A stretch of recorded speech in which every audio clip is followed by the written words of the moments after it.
So welcome back to the channel guys, this is Shubham Vajpayee. जैसे कि आपने देखा कि आपका रिजल्ट आ चुका है एमपी पुलिस कांस्टेबल का सीबीटी का, लेकिन सबके मन में एक ख्याल जो आता है उसके बारे में आज हम बात करने वाले हैं। जी हाँ दोस्तों, सबसे इम्पोर्टेंट है आपकी सैलरी।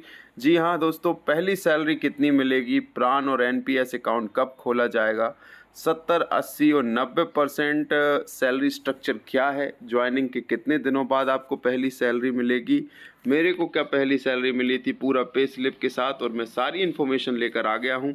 और जो मैं इन्फॉर्मेशन लेके आया हूँ, जो कल घोषणा हुई है कि अपना जो डीए था वो 42% था, अब 46% हो गया है। तो जब तक आप ज्वाइन करेंगे तो हो सकता है कि ये 50% भी हो जाए, तो थोड़ा बहुत मार्जिन और बढ़ जाएगा आपकी सैलरी में। लेकिन ये कैसे कुछ रहने वाला है इस वीडियो में हम देखेंगे। वीडियो में लास्ट तक ज़रूर बने रहिएगा। साथ ही चैनल पर नए हैं तो चैनल को सब्सक्राइब ज़रूर कर लीजिएगा, ताकि ऐसे इंपॉर्टेंट वीडियो जब भी अपलोड हो आपको उसका नोटिफिकेशन मिल सके, साथ ही आप ऐसे वीडियो का लाभ उठा पाएँ। वीडियो अच्छा लगे तो वीडियो को लाइक जरूर करें, कमेंट में अपनी प्रतिक्रिया जरूर दें। साथ ही हम इसके बाद छुट्टी का भी एक वीडियो लेकर आएंगे, जिसमें हम बताएंगे कि एमपी पुलिस में कितने प्रकार की कब कब कैसे कैसे हम छुट्टियाँ ले सकते हैं। तो चलो वीडियो को शुरू करते हैं। और इसमें आपको सबसे पहले बताता हूँ कि आपका सैलरी स्ट्रक्चर कैसा होता है। थोड़ा सा ब्राइटनेस हम बढ़ा लेते हैं और दिखाते हैं आपको कि जो नव आरक्षक हैं, जब आप भर्ती होते हैं तो आप नव आरक्षक कहलाते हैं। जब तक आपकी ट्रेनिंग पूरी नहीं होती तो आपको नव आरक्षक शब्द से संबोधित किया जाता है पूरे विभाग में, या कई लोग इसको रंग रूट भी कह देते हैं या रिक्रूट भी कह देते हैं। तो जैसा जैसा जगह होती है उस हिसाब से जो है नाम लिए जाते हैं। लेकिन जो है आपके ट्रेनिंग सेंटर में जो है आपको नव आरक्षक बुलाया जाएगा। और अब जब नव आरक्षक से आरक्षक आप तब बनेंगे जब आप अपनी ट्रेनिंग कंप्लीट कर लेते हैं, ठीक है। तो पहली सैलरी नव आरक्षकों की कितनी मिलेगी, तो उसमें आपको पता है कि आपका बेसिक पे है वो 19,500 रुपये है। अब डीएनएस अलाउंस चूँकि अभी 42% तो चल ही रहा है, लेकिन आपकी भर्ती होने तक ये 46% तो हो भी जाएगा लागू, और हो सकता है कि ये 50% भी पूरा लागू हो जाए। तो ये हो गया। तो इसके साथ ही आप देख सकते हैं कि यहाँ पे आपका डीए अगर हम 46% कैलकुलेशन करेंगे तो 46% जो है 19,500 का, वो 8,970 रुपये हो गया। अब इसमें आपको अदर अलाउंसेस मिलते हैं, जिसमें आपको पोषण आहार भत्ता और जो भी है, मतलब वाहन भत्ता, साइकिल भत्ता, जो भी भत्ते हैं इसमें सब मिला के आपको अदर अलाउंस जो है वो जो है आपके 1,080 रुपये मिलते हैं। तो आपकी जो ग्रॉस सैलरी बन गई वो 29,550 रुपये हो गई। अब 29,550 रुपये की ग्रॉस सैलरी में से कुछ डिडक्शन पे आपको करने पड़ते हैं। अभी अब बहुत सारे लोगों के मन में एक ख्याल आता है कि sir HRA, house rent allowance क्यों नहीं जोड़ा। तो एचआरए आपको तब तक नहीं मिलता है जब तक आप अपनी ट्रेनिंग पूरी नहीं करके वापस किसी यूनिट में पदस्थ नहीं हो जाते हैं, तब तक आपको एचआरए नहीं मिलता है। अब एचआरए ट्रेनिंग के दौरान क्यों नहीं मिलता है, क्योंकि ट्रेनिंग सेंटर में आपको रहने की जगह दी जाती है, भोजन की व्यवस्था वहीं होती है, प्लस रहने की व्यवस्था वहीं होती है। तो भाई जब आप सरकारी आवास में वहाँ रह ही रहे हो, वहाँ रह के अपनी ट्रेनिंग पूरी कर ही रहे हो, तो फिर आपको एचआरए क्यों दिया जाएगा। हाँ, जब उसके बाद आप थानों में पदस्थ हो जाते हो या पुलिस लाइन में भी जाते हो ट्रेनिंग कंप्लीट करके, तब जाके जो है आप अपना जब किराए का रूम लेते हो, किरायानामा बनवा के और नज़दीकी थाने में उसकी तस्दीक और वेरिफिकेशन करा के जो है आप अपना किरायानामा वहाँ पे देंगे अपने एसआर सेक्शन में, फिर जाके जो है आपको हाउस रेंट अलाउंस जो है मिलने लगता है। तो ये बाद की प्रक्रिया है, इसलिए शुरुआती दिनों में जो है एचआरए नहीं मिलता है जब तक आप अपनी ट्रेनिंग वगैरह पूरी नहीं कर लेते। ठीक है, इतनी इंपॉर्टेंट जानकारी आपको एसबी स्टूडियो के माध्यम से ही मिल सकती है, कहीं और नहीं मिलेगी। ठीक है, तो डिडक्शन की बात कर लेते हैं, कौन कौन से डिडक्शन होते हैं। अब इसमें डिडक्शन अपन को लगता है सैलरी में, ग्रॉस सैलरी में एनपीएस का, जीआईएस का और प्रोफेशनल टैक्स का।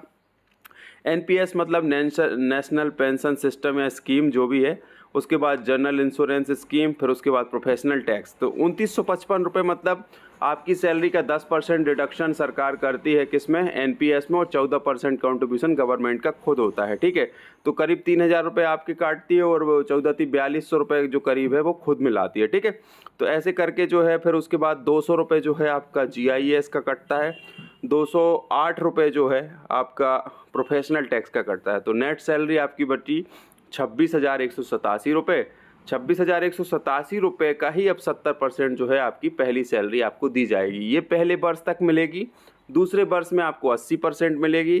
फिर आप जब 80% मिलेगी तो 26,187 का जो है आपको 80% दिया जाएगा। फिर उसके बाद जो है 90%, फिर चौथे वर्ष में जो है आपको पूरी सैलरी दी जाएगी। तो ये फर्स्ट इन हैंड सैलरी आपको जो है मिलेगी 18,330 रुपये करीब मिलेगी। ये लगभग मैंने बताया है 2, 5, 10 रुपये ऊपर नीचे हो सकता है, लेकिन लगभग इतना वेतन आपको मिलेगा।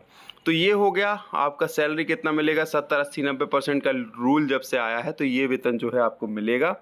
उसके बाद जो है प्राण, अब बहुत सारे लोगों के मन में एक और सवाल है जिसको मैं क्लियर कर दूं। इसमें कहीं भी ये नहीं है कि आपको इसका एरियस मिलेगा। जो पैसा आपको ये कम मिल रहा है तो ये आपकी 3 वर्ष की जो है प्राविधिक या प्रोविजनल पीरियड रख दिया गया है। आपका इसका कोई एरियस नहीं बनना है, ये वेतन इतना ही दिया जाना है। क्या होता था कि बहुत सारे लोग जैसे ज्वाइन कर लिए एमपी पुलिस में ट्रेनिंग भी कर लिए, ट्रेनिंग करके जैसे ही आए 1-2 महीने तक नौकरी नहीं किए और छोड़ के जो है जाके यूपी पुलिस ज्वाइन कर लिए या सीजी पुलिस ज्वाइन कर लिए या अपने राज्य में जाके कोई और दूसरी नौकरी ज्वाइन कर ली। तो इससे क्या होता था, शासन प्रशासन का पैसा खर्च होता था, संसाधन खर्च होते थे एवं वो सीट भी जो है वो खाली चली जाती थी। तो उसकी जो है क्षतिपूर्ति हेतु अब जो है प्राविधिक अवधि बना दी गई है कि आपको प्राविधिक अवधि में अगर आप 3 साल तक कम से कम यहाँ सेवाएं देंगे तभी जाके जो है आपकी नियुक्ति को जो है नियमित माना जाएगा। तो ये सारी चीज़ें हैं, सरकार की अपनी नीतियाँ और होती हैं, उन पर हम चर्चा नहीं करेंगे, लेकिन ये नियम है तो है जो मैंने आपको बता दिया है, ठीक है। उसके बाद अब ये प्राण और एनपीएस किस चिड़िया का नाम है इसको हम जान लेते हैं। तो प्राण एंड एनपीएस अकाउंट कब खोला जाता है, तो परमानेंट रिटायरमेंट अकाउंट नंबर के अंतर्गत ही एनपीएस अर्थात नेशनल पेंशन सिस्टम में पैसा जमा और निवेश किया जाता है। यह ज्वाइनिंग अर्थात आमद लेने के तुरंत बाद फॉर्म भरवा कर जमा करवा लिया जाता है, जिसके खुलने में 1-2 महीने का समय लगता है। इसलिए पहली और दूसरी सैलरी भी हमारी इस कारण से लेट आती है, ठीक है। इस प्रक्रिया हेतु पैन कार्ड नंबर और एमपी में बैंक अकाउंट नंबर होना चाहिए, तो यह कार्य आसानी से हो जाता है, ठीक है। अपना पैन कार्ड होना चाहिए और अपना मध्य प्रदेश में कोई भी बैंक में जो है खाता होना चाहिए, राष्ट्रीय बैंक में, तो आपका पैन अकाउंट जल्दी से खुल जाता है, ठीक है। फिर भी समय लगता है वहाँ से हेडक्वार्टर जो उनको होता है वहाँ से आपका प्राण किट आने में। फिर उसके बाद 70, 80, 90% सैलरी स्ट्रक्चर मैंने आपको समझा ही दिया है कि पहले वर्ष में 70%, दूसरे वर्ष में 80%, तीसरे वर्ष में 90%, ठीक है। ज्वाइनिंग के बाद कितनी सैलरी मिल पाएगी, तो यही है ज्वाइनिंग के बाद प्राण अकाउंट खोलने में कितने दिन बाद सैलरी मिल पाएगी, तो यही है कि एनपीएस अकाउंट बनने में और खोलने में जो है 2 से 3 महीने का समय लगता है। तो इकट्ठी जो है आपकी 2-3 महीने की सैलरी इकट्ठी आ जाती है। तो ये मेरी पे स्लिप थी। हमारे समय में ये नियम नहीं था, तो उस समय सैलरी जो है पूरी मिल जाती थी, लेकिन पहली सैलरी जो है मुझे वही 19,448 रुपये करीब मिली थी 2018 में जब मैं भर्ती हुआ था। लेकिन अब जो है सैलरी वैसे नहीं है, अब कुछ ये 29,772 हो गई, लेकिन ये 2023 की पे स्लिप है। अभी 2024 चल रहा है, लेटेस्ट पे स्लिप मैंने शामिल नहीं की है। मेरा मेन उद्देश्य ये था आपको बताने का कि आपको कुछ इस प्रकार से जो है सैलरी मिलेगी। तो अब ये नियम है तो है, और कोई भी ये ना सोचे कि इसका कुछ हमें एरियस वगैरह मिलना है। ध्यान रखिएगा, ये हमारा प्रोविजनल पीरियड है, इसका कोई एरियस नहीं बनेगा और ना ही ये पैसा आपको वापस मिलेगा। जो आपको मिल रहा है वही आपको मिलेगा। पहले वर्ष में 70%, दूसरे वर्ष में 80%, तीसरे वर्ष में 90%, चौथे वर्ष में आप पूर्ण वेतन को प्राप्त कर लेंगे। वीडियो अच्छा लगा हो, जानकारी अच्छी लगी हो तो वीडियो को लाइक, शेयर, कमेंट, सब्सक्राइब जरूर करें और कमेंट जरूर करें कि हम अगला वीडियो आपको किस टॉपिक पर दें। जो आपको इंटरेस्टिंग लगता हो उसकी जानकारी हम जरूर देंगे। मिलते हैं नए वीडियो में नई इन्फॉर्मेशन के साथ, तब तक के लिए जय हिंद, जय भारत।